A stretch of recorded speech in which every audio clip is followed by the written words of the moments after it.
Salam sejahtera untuk kita semua. Perkenalkan, nama saya Yokmet Malibela, biasa dipanggil Ibu Yoke. Saya bertugas di Lembaga Pendidikan SMP Negeri 9 Kota Sorong, Papua Barat.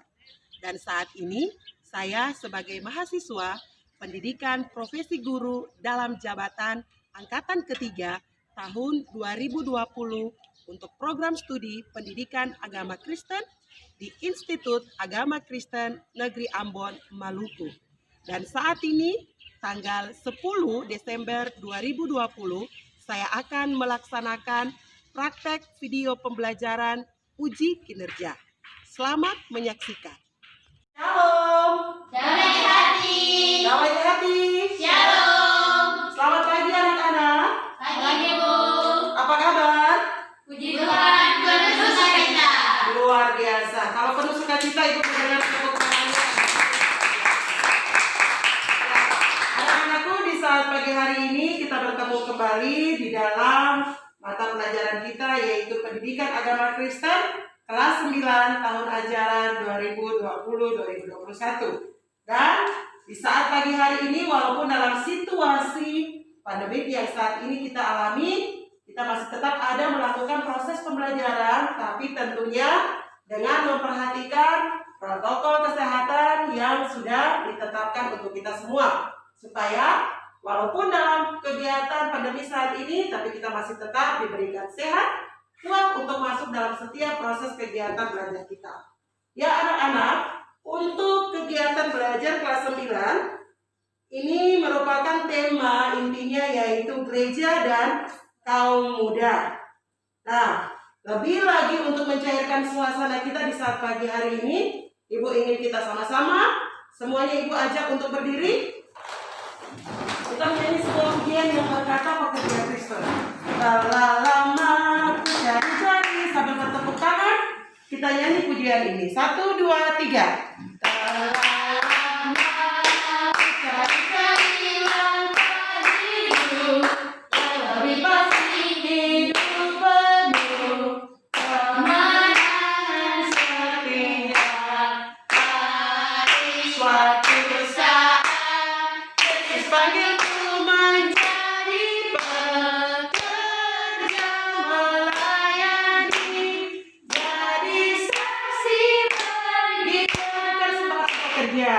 Bukan sembarang pekerja. Shalala, Yesus luar biasa. Shalala, Dia datang raja. Shalala, memanggilku menuai adanya. Hanya anugerah semata. Shalala, aku dipakai olehnya. Shalala, sungguh amat istimewa menjadi pekerja Kristus yang mulia. Ya, anak-anakku yang diberkati oleh Tuhan kita Yesus Kristus, mari kita berdoa sebelum memulai dalam proses pembelajaran kita. Ibu minta kesediaan dari Melanesia untuk memimpin kita di dalam doa. Oke, mari teman-teman dan ibu guru, sebelum kita mulai belajar, mari kita satu di dalam doa. Berdoa mulai. Allah Bapa yang perkasa di kerajaan surga, ini tiba saatnya kami akan mulai dalam proses pengajaran kami.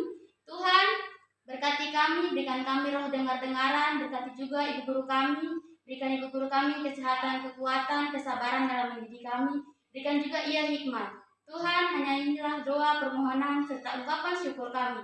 Di dalam nama Tuhan Yesus, yang percaya, mari kita sama-sama katakan, Amin. Puji Tuhan. Terima kasih. Silakan duduk kembali anak-anakku sekalian. Nah, di saat pagi hari ini anak-anak, siapa yang tidak masuk? Ibu ambil absen dulu ya. Hari ini semuanya hadir? Tidak, ada yang tidak masuk. Ada yang Ada yang tidak masuk, ada yang sakit. Oke, berarti bersyukur ya untuk kalian yang masih tetap sehat. Siapa yang tidak masuk hari ini? Jojo, Jojo. Oke. Debbie. Oke. Baik anak-anakku yang diberkati oleh Tuhan kita Yesus Kristus, topik kita pada minggu lalu kita telah berbicara bagaimana tentang gereja, perkembangan gereja ya di Indonesia. Dan sekarang kita akan masih terus kembali lagi untuk masuk dalam topik pembelajaran kita, yang di saat pagi hari ini topik pembelajarannya ialah gereja dan orang muda. Gereja dan orang muda ini anak-anak bisa lihat di dalam buku cetak panduan yang sudah ada di atas meja kalian masing-masing. Silakan buka halaman 63 dari buku pendidikan agama Kristen dan Budi Pekerti. Dari topik pembelajaran tentang gereja dan orang muda ini anak-anak ada 2 tujuan pembelajaran, ya. Nah, 2 tujuan pembelajaran. Yang pertama, setelah mengikuti proses pembelajaran, peserta didik diharapkan dapat 1. Memiliki keberanian untuk berkarya bagi gereja tanpa merasa khawatir bahwa mereka terlalu muda atau kurang pandai dalam berbicara. Dan yang kedua, melalui project based learning, peserta didik memahami kegiatan orang muda dari 3 tokoh Alkitab, yaitu Daud, Andreas, dan Paulus. Setuju ya, kita akan masuk dalam proses pembelajaran kita. Ibu harap kalian menyimak proses pembelajaran kita ini dari awal agar anak-anak bisa mengerti, anak-anak bisa memahami, dan tentunya ini menjadi ilmu pengetahuan yang baru yang bisa anak-anak peroleh dalam proses pembelajaran ini. Ya, mari kita sebelum melanjutkan proses pembelajaran kita yang bawa Alkitab, kita literasi dulu. Ya, literasinya ya boleh dibawa Alkitabnya. Yang tidak bawa Alkitab bisa lihat saja di depan. Ibu sudah taruh sediakan di dalam slide ini. Dari dalam 1 Timotius pasal 4 ayatnya yang ke-12. 1 Timotius pasal 4 ayatnya yang ke-12. Boleh saja langsung dilihat dari Alkitab atau bisa langsung membaca di depan. Hitungan ketiga kita akan baca secara bersama-sama. Ya, 1 Timotius 4 ayat 12. 1, 2, 3. Jangan seorang pun menganggap engkau rendah karena engkau muda. jadilah Teladan bagi orang-orang percaya dalam perkataanmu, dalam tingkah lakumu, dalam kasihmu, dalam kesetiaanmu, dan dalam kesucianmu. Ya, terima kasih. Ayat ini pasti sudah tidak asing untuk kalian dengarkan. Di gereja, mungkin ketika mengikuti ibadah muda atau ibadah-ibadah persekutuan anggota muda lainnya, atau di KKR dimanapun yang berbicara topik tentang orang muda, pasti ayat ini selalu akan muncul menjadi dasar utama ketika orang membahas tentang orang muda. Nah, anak-anak, kira-kira untuk dari Alkitab, bahan Alkitab yang ada di depan ini, yang anak-anak telah baca, yang tadi ini, ada tidak yang bisa sedikit memberikan gambaran atau masukan atau mendeskripsikan kira-kira apa sih maksud dari ayat ini? Dari jangan seorang pun menganggap engkau rendah. Intinya satu kata kunci saja. Alkitab mau bilang orang muda harus apa? harus menjadi teladan yang baik. Harus menjadi teladan yang baik. Tepat sekali. Ada lagi? Menjadi penggerak Kristus. Menjadi pekerja Kristus. Yang lain? Menjadi saksi Kristus. Menjadi saksi Kristus. Oke, terima kasih. Nah, perhatikan lagi di depan kita ada dalam pengamatan. Coba anak-anak perhatikan 2 gambar yang ada di dalam slide ini. Ya, ada 2 gambar di dalam slide ini. Coba anak-anak mengamati gambar ini dan silakan anak-anak memberikan komentar dari gambar ini. Kira-kira gambar ini gambar apa? Silakan. Gambar yang pertama hanya pohon saja. Gambar yang kedua Ada buahnya. ada buahnya. Juga buahnya. Ya, ada gambar pohon dan ada gambar dua-dua sama gambar pohon, tapi yang satunya ini dia berbuah lebat tapi tidak ada buahnya. Yang satunya berbuah lebat tapi dia menghasilkan buah. Menurut kalian, analogi apa yang bisa anak-anak dapat berikan dari pengamatan gambar ini? Apa yang kira-kira membedakan? Kira-kira dari 2 ini keunggulannya di mana?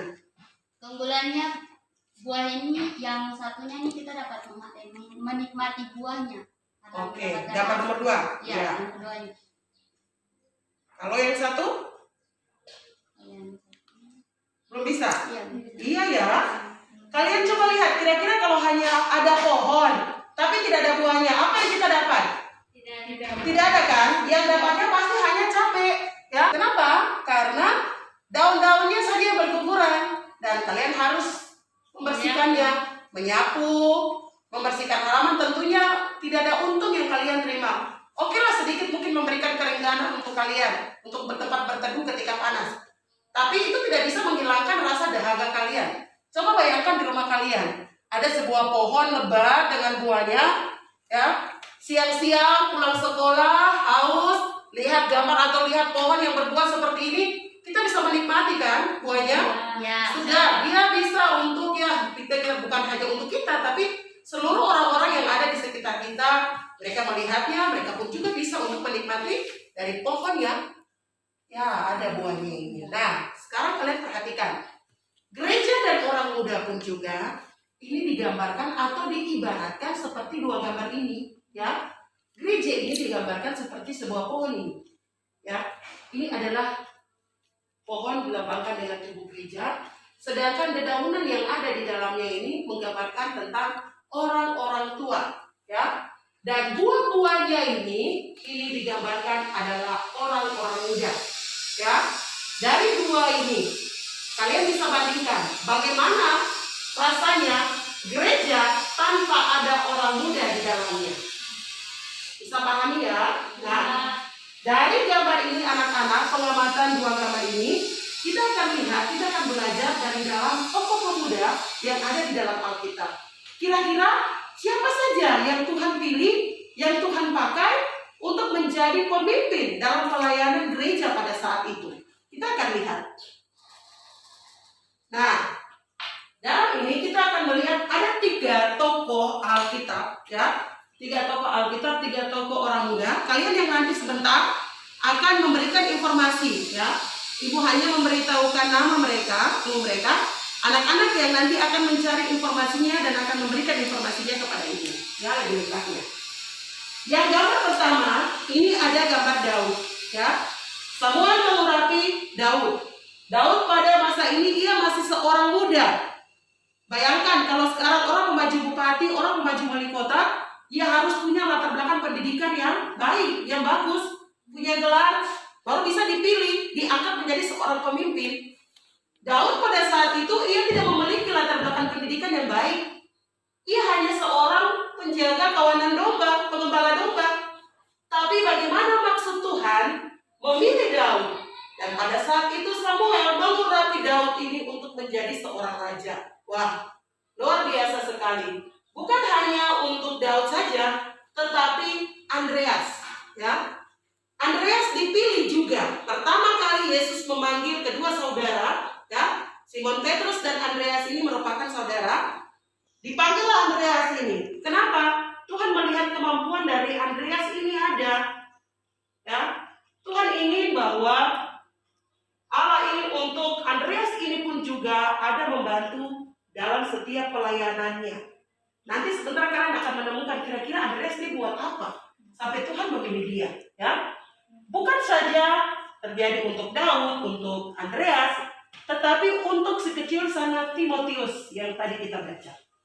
Timotius ini merupakan rekan kerja dari Paulus, ya. Timotius merupakan rekan kerja dari Paulus. Paulus memilih Timotius karena tadi Paulus melihat tutur katanya baik. Dalam kesehariannya dia, kelakuannya baik. Ia memilih Timotius untuk melanjutkan setiap tongkat estafet pelayanan kepada Timotius. Ya, dari ketiga ini mereka ini adalah orang-orang muda yang tidak pandai berkata-kata untuk merangkai kata seperti seorang profesor, seorang sarjana, tetapi Tuhan memakai mereka dari latar belakang yang berbeda-beda. Nah, tugas kalian, ya.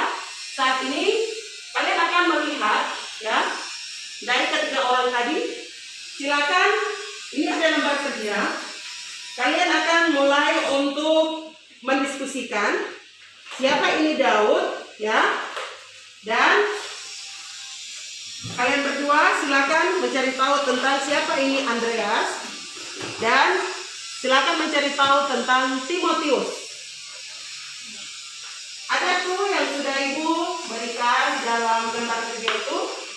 Tulis secara ini kalian temukan dari ketiga tokoh ini, ya. Kira-kira dari ketiga tokoh ini yang tadi sedikit ibu memberikan gambaran untuk kalian. dari lembar kerja itu informasi dari setiap ketiga tokoh itu dalam pelayanan bagi gereja, ya. Oh, misalnya Daud, dia dipilih pada saat ini begini. Ditulis informasi penting yang kamu dapat dari lembar kerja itu. Ibu berikan waktu kalian 10 menit dari sekarang.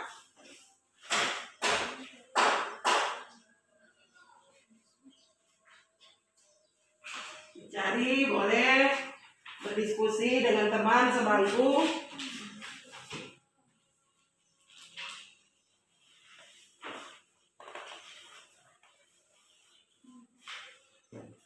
Nah, dari ketiga ini kalian dan tiga tokoh ini nanti kita akan lihat sebentar. Kalian akan menyusun setiap kegiatan-kegiatan apa yang bisa ditiru, yang bisa diteladani dari ketiga contoh di atas ini.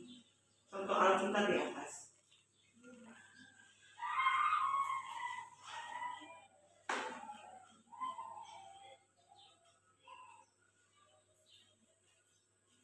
Apakah dari ketiga orang ini ketika Tuhan memilih mereka, Tuhan memanggil mereka, ada sempat bertentangan, ada yang sempat menolak atau tidak? Atau informasi apa yang kalian temukan dari dalam bacaan tadi? Silakan kalian melihat. Kurang jelas silakan bertanya ya anak-anak ya.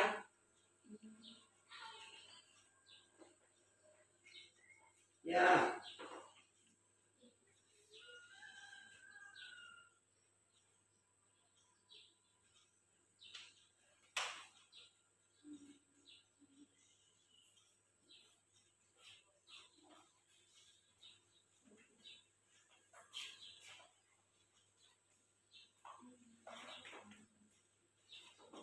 Nah, perhatikan lagi dari ketiga ini.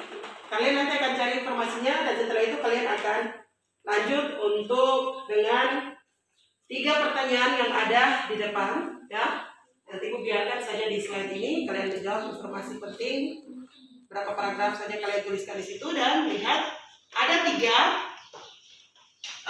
pertanyaan di sini yang akan kita cari apa solusinya ya. Yang pertama, apa dampaknya jika gereja hanya dipenuhi oleh orang tua saja? Bayangkan anak-anak jika gereja kalian yang masuk semua orang-orang yang lansia, ya, tete-tete, nenek-nenek, tante-tante, om-om yang sudah lanjut usia, mereka saja yang ada di dalam gereja untuk mengikuti ibadah. Apa yang ada di pikiran kalian? Silakan anak-anak membayangkan hal ini. Dan apa dampaknya kalau gereja hanya terdiri dari orang-orang lanjut usia itu saja? Ya. Yang kedua, bagaimana menurut kamu kalau gereja dipenuhi, ini ditambahan lagi, selain orang tua, ada juga orang-orang muda. Ya, apa pandangan kalian tentang gereja yang dipenuhi dari orang tua dan juga orang muda? Dan yang ketiga, dalam situasi pandemi saat ini, situasi COVID saat ini, apa peran pemuda bagi gereja?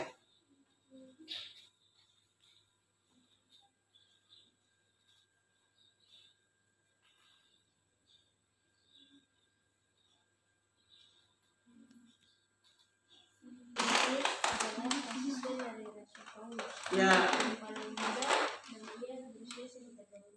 Ya.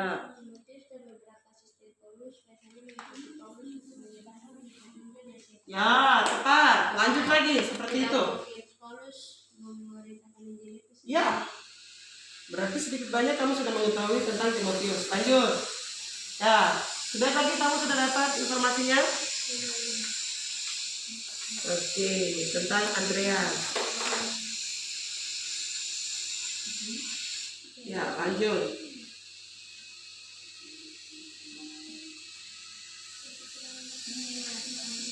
Nah.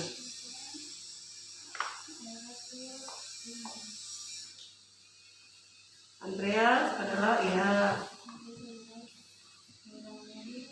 yang pertama. Ya. Pas lagi. Lanjut, baca lagi informasi apa yang kamu temui lagi tentang Andreas. Pas sekali.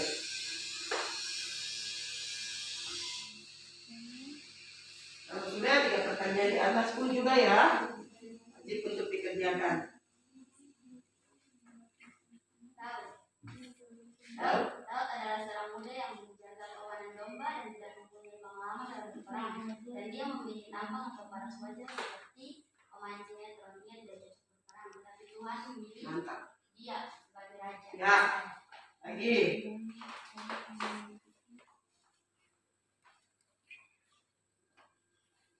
Informasi-informasi ini ada yang baru mengetahuinya dari ketiga tokoh tersebut?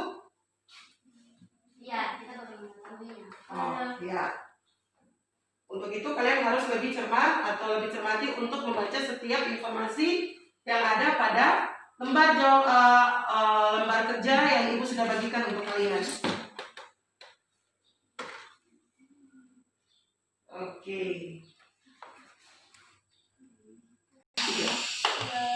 Oke anak-anak, 10 menit telah berlalu. Sekarang kita akan kembali untuk melihat tentang apa sih informasi-informasi yang kalian temukan dari ketiga tokoh yang ada di gambar, yaitu tentang Daud, Andreas, dan Paulus bersama rekannya Timotius. Ibu mau dengar dulu informasi dari Andreas.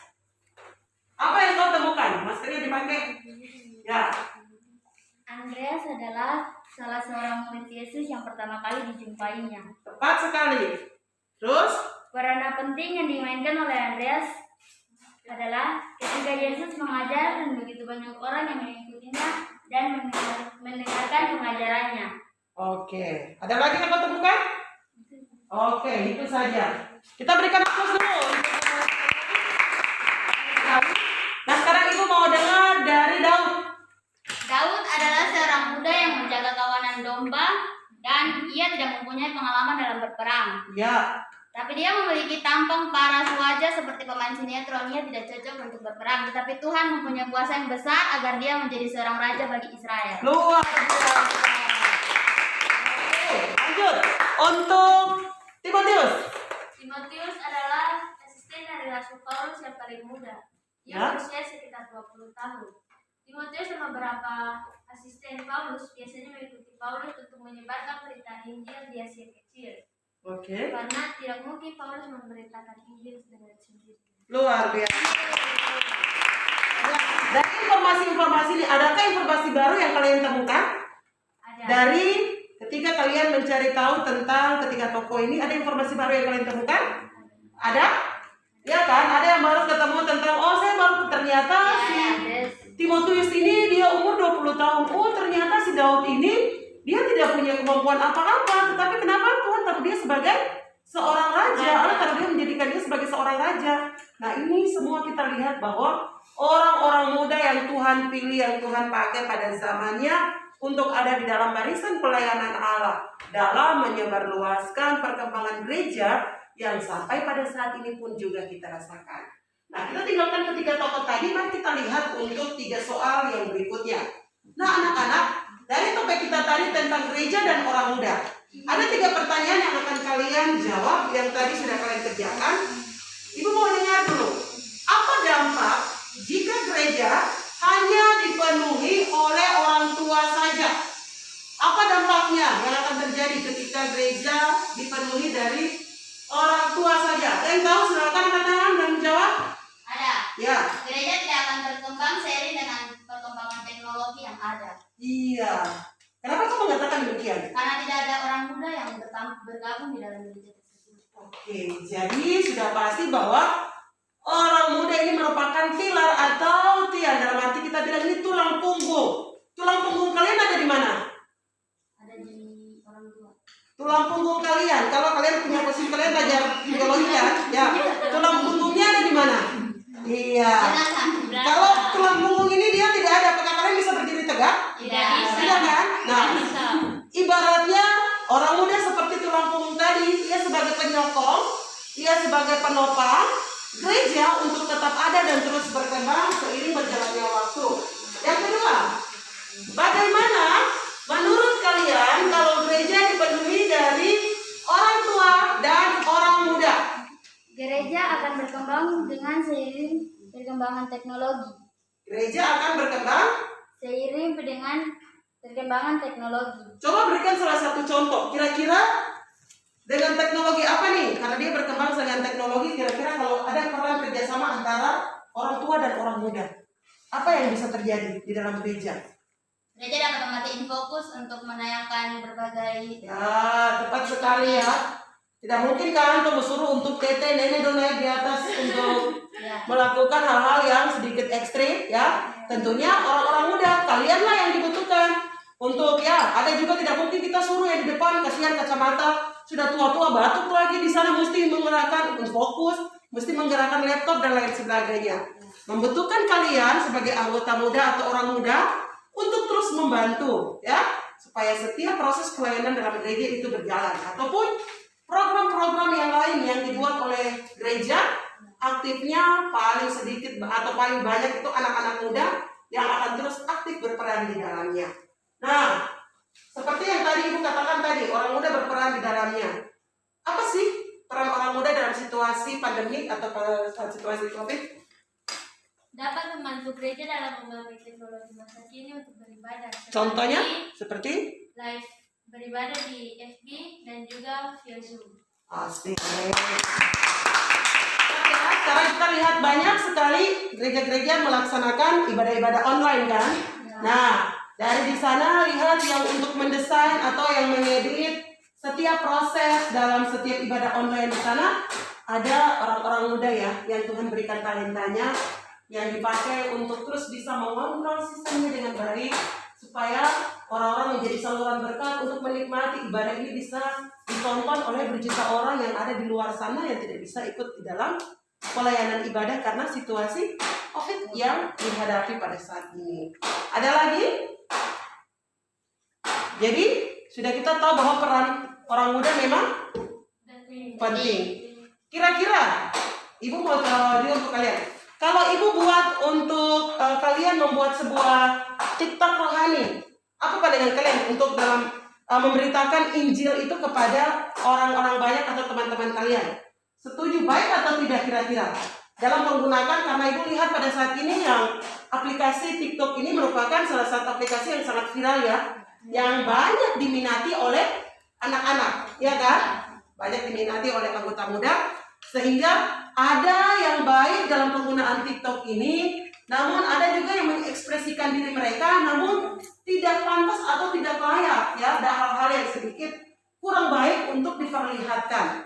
Nah, hal ini yang seringkali membuat jati diri dari seorang anak Tuhan itu menjadi hilang atau ternodai. Jadi hati-hati dalam penggunaan TikTok, gunakanlah aplikasi ini dengan baik. Mari bermain TikTok untuk memberitakan pelayanan bagi sesama, ya. Boleh mengubah status yang baik, yang positif. Jangan menggunakan hal-hal ini yang bisa membuat kalian bawa kalian ke dalam hal-hal yang buruk. Oke. Nah, sampai di sini ada pertanyaan? Ada pertanyaan? Iya. Oke. Ya, anak-anak, untuk tugas, ada kita sampai untuk pada penugasan. Silakan anak-anak, penugasan ini kalian bisa lihat ada 2 penugasan yang diberikan untuk kalian. Yang pertama, kegiatan-kegiatan apa saja yang ada di gerejamu untuk remaja dan pemuda dalam menghadapi situasi pandemi saat ini. Seperti yang tadi sudah kalian sempat sebutkan, apalagi selain daripada itu silakan kalian membuat sebuah jadwal ya atau sebuah list yang mencantumkan setiap kegiatan-kegiatan yang dilakukan oleh gerejamu. Yang kedua, pertanyaan yang kedua, dengan cara apakah kegiatan-kegiatan tersebut ikut menolong mempersiapkan orang-orang muda di gereja untuk menghadapi tugas kepemimpinan gereja di masa yang akan datang. Ya, jadi silakan di-list dulu. Kalian boleh mencari informasi sebanyak mungkin. Silakan kalau memang bisa untuk ada arsip-arsip atau kegiatan-kegiatan dan foto-foto yang dokumentasi yang lain, silakan diambil dokumentasinya. Kalian buat dalam sebuah clipping, ya. Kalian buat dalam sebuah clipping sehingga clipping ini akan kalian kumpulkan pada minggu yang akan datang. Oke ya. Minggu yang akan datang kita akan melihat secara bersama-sama tugas ini lebih lanjut ke depan tentang kegiatan-kegiatan apa saja. Nah, yang berikut juga Ibu minta untuk kalian juga akan membuat salah satu TikTok rohani. Silahkan berkreasikan diri kalian dalam bermain TikTok, tetapi versi rohani. Ya, versinya rohani. Silahkan TikTok itu silahkan kalian mau mengajak anak-anak muda atau generasi kalian untuk turut terlibat dalam mempersiapkan generasi muda, membantu menyokong setiap pelayanan yang ada di dalam gereja. Silahkan itu ekspresi kalian, bagaimana kalian bisa untuk membuat setiap TikTok rohani atau aplikasi menggunakan aplikasi TikTok rohani yang ada. Oke, sudah ya, itu minggu depan silahkan dikumpulkan, jangan lupa diketik rapi ya, dibuat ketik rapi bentuk portofolio, dibuat rapi supaya dia punya penggunaan ininya juga Ibu bisa lihat dan bisa memberikan hasil yang baik. Banyak untuk mengumpulkan informasi, banyak untuk mencari informasi di luar, tentu banyak juga nilai yang akan kalian peroleh ya. Jadi kalau cuma sedikit saja informasi yang kalian kumpulkan, sedikit saja dokumentasi yang kalian kumpulkan, ya sedikit juga saya akan memberikan nilai untuk kalian. Tapi saya berharap kalian semua anak-anak masih tetap semangat walaupun dalam situasi seperti ini menggunakan protokol kesehatan untuk melaksanakan setiap tugas-tugas yang diberikan oleh Bapak dan Ibu guru. Oke, kalau sudah anak-anak, kita akan sampai pada tahap kesimpulan dalam proses pembelajaran kita di saat pagi hari ini. Jadi, Ibu mau dengar dulu salah satu dari kalian sedikit memberikan komentar atau memberikan kesimpulan dari peran orang muda. Menurut kalian dari pembelajaran ini apa yang kalian baca dari 3 contoh tadi, belajar dari 3 contoh Alkitab tadi, kira-kira apa sih peran orang muda dari topik pembahasan kita tentang gereja dan orang muda? Silakan. Sedikit satu kata kesimpulan untuk penutup kegiatan proses, nanti kita sama-sama akan ada dalam kesimpulan ini. Jadi komentar kalian dalam proses pembelajaran ini melandasi apa yang kamu dapat dalam setiap proses pembelajaran kita tentang gereja dan orang muda. Yang saya dapat di sini, orang muda sangat berperan penting dalam gereja karena dia dapat membantu orang-orang tua untuk melaksanakan kegiatan gereja itu lebih berkembang lagi dalam teknologi, karena mereka akan membantu mungkin bermain band, piano atau memainkan fokus di depan. Itu yang saya dapat. Dari 3 contoh Alkitab yang kamu dapat, apa yang diteladani? Yang diteladani bahwa kita anak-anak muda ini harus percaya diri dalam berkepemimpinan. Iya. Karena kita jangan menganggap diri kita rendah dari orang tua. Jadi kita harus menjadi teladan juga bagi orang-orang muda juga. Tepuk tangan dulu. Luar biasa. Ada lagi yang mau ditambahkan? Amin. Ya, silakan.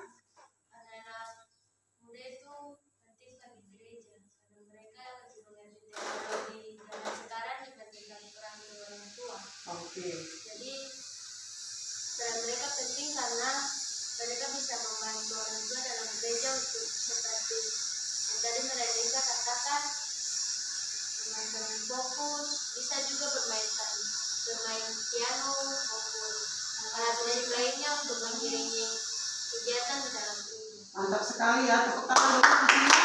Setiap program yang ada dibuat oleh gereja, yang ada di dalam gereja untuk menopang pelayanan, peran penting dari orang muda itu sangat dibutuhkan. Dan kesimpulan yang dapat kita buat adalah gereja membutuhkan orang muda. Kenapa? Karena orang muda adalah masa depan gereja. Tanpa orang muda, masa depan gereja akan apa? Terancam. Masalahnya, apakah gereja menyadari bahwa orang muda harus menjadi bagian dari gereja masa kini supaya mereka mendapat menjadi pemimpin gereja di masa depan, belajar dari keteladanan tokoh-tokoh Alkitab yang menjadi pemimpin dalam masa muda mereka. Orang muda gereja saat ini pun juga harus sudah belajar terlibat dalam berbagai urusan gereja. Sebagai apa? Sarana untuk untuk menjalankan tugas kepemimpinan gereja di masa depan.